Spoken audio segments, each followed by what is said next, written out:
ট্রেনের দরজাটা বন্ধ করে এসো। ওরা গন্ধ পেলে কিন্তু এখনই এসে হাজির হবে। আরে না না, ওরা বর্ষা না নামলে আসে না। অত ভয় দেখাবেন না তো। এমনিতেই কিরম যেন লাগছে। তার মধ্যে আবার আপনারও তো সাহস থাকলে আপনি যান, দরজা বন্ধ করে আসুন। লোকটির কথায় আগের জন কেমন চুপ করে আঁধারের দিকে তাকিয়ে রইল। কামরায় অন্য লোকজনও জানলা দিয়ে বাইরে দেখছিল। সবাই যেন দম বন্ধ করে অপেক্ষা করছিল কখন ট্রেন আবার চলবে। নিশিকান্তবাবু বেশ অনেকক্ষণ চেপে বসেছিলেন, কিন্তু আর যেন থাকতে পারছিলেন না। এবার তাকে বাথরুমে যে একবার যেতেই হবে। এতক্ষণ স্টেশনে নেমে যাবার অপেক্ষা করছিলেন, কিন্তু ট্রেন থেমে যাওয়ার পর তিনি এবার হাঁকপাক করে উঠলেন। এই ভাই, আমাকে যে একবার না নামলেই চলবে না।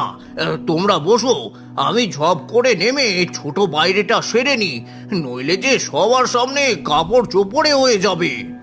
নিশিকান্তবাবু উঠে দাঁড়াতেই অবনী এবারে তেড়ে উঠল। আরে কাকু করেন কি? এই না না না, নামেন না, আপনার জন্য সবাই বিপদে পড়বো।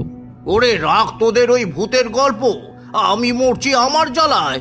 আরে বাবু, 1 মিনিটের কাজ, সেরে আসি। নিশিকান্তবাবু আর কাউকে কোনো কথা বলার সুযোগ না দিয়ে হন হন করে ট্রেনের দরজার দিকে এগিয়ে গেলেন। ট্রেনের অন্য লোকজন তাকে বারবার মানা করলেও তিনি শুনলেন না।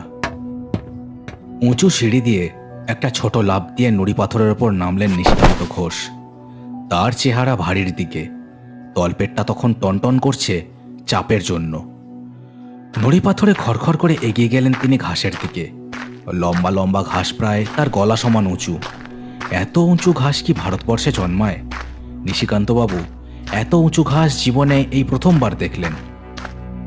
হাড়ু জানলা দিয়ে আধবুড়ো লোকটাকে ঘাস জমির সামনে দাঁড়াতে দেখল। তার গলা শুকিয়ে আসছিল।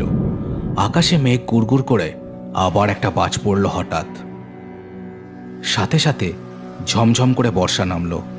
ট্রেনের চালে বড় বড় ফোঁটার শব্দ কানে এলো সবার। সবাই ভয়ে আরও সিটিয়ে গেল বর্ষার আওয়াজে। ও অবনীদা, লোকটাকে ডাক দাও, নইলে সবাই বিপদে পড়বো যে। ও কাকু, ও কাকু। হ্যাঁ ঠিক ঠিক। ও কাকু, কাকু, আরে মশাই জলদি দৌড়ে ট্রেনে আসুন, জলদি। ও কাকু। নিশিকান্তবাবুর কাজ সারা হয়ে গেছিল। ঘাড় ঘুরিয়ে দেখলেন ট্রেন থেকে সেই ছেলে দুটো একভাবে হাত নেড়ে তাকে ডেকেই চলেছে। এই বুড়ো, আরে জলদি দৌড়ে আসুন। কি লোক বলো তো? আরে ও কাকু। নিশিকান্তবাবুর মাথায় বর্ষার জল পড়ছে। পেটটা খালি করতে পেরে মনে বেশ ফুরফুরে ভাব এলো তার। এমনিও যা ভ্যাপসা গরম পড়েছে কয়েক